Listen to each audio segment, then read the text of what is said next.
Just a question.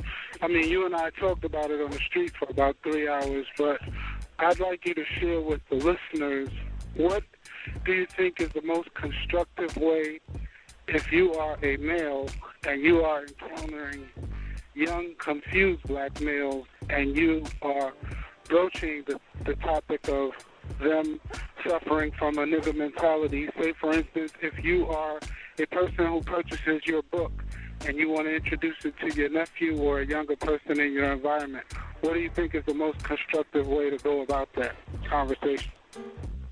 Well, very briefly, the first thing you need to know, let them know, is that somebody is out to kill them, that somebody is out to make them other than themselves, somebody is out to homosexualize them, and the society is not receptive to them.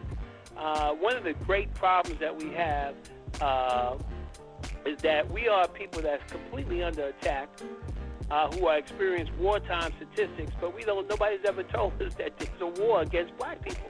And the fact of the matter is, a guy once said that you have to drive a tank through the living room of most black people to let us know that we at war. But if you look at who's in the homeless shelter, who's in prison, who's on drugs, who's unemployed, who's dropping out of school, who has no family life, who is considered a public enemy number one, it's undeniable that's the black male.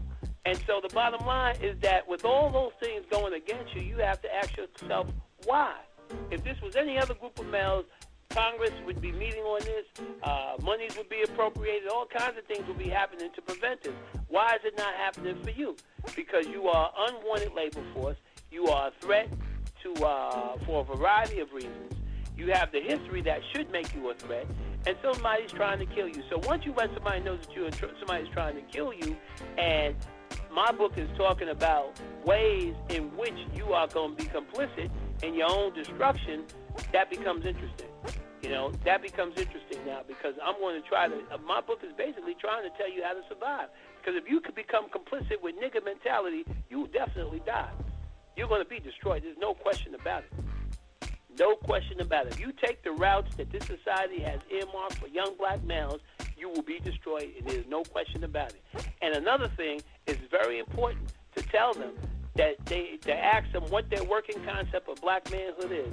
Because if it don't start with being a protector of black women and black children, a protector of African civilization, and a protector of your fellow black man, they don't have no working concept of black manhood, which means that they're going to be destroyed. Period. No ways about it. We can no longer sugarcoat the fact that we are a dying race of people in this country.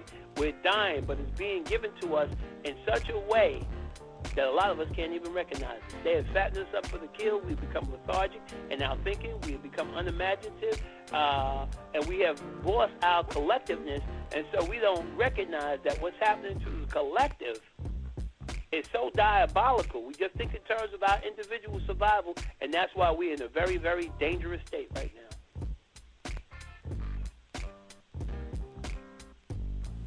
Whatever changes you have to make, then you just do it.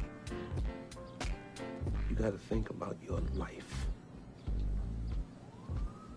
Being a black man in America isn't easy. The hunt is on. And you're the prey. All I'm saying is, survive. All right?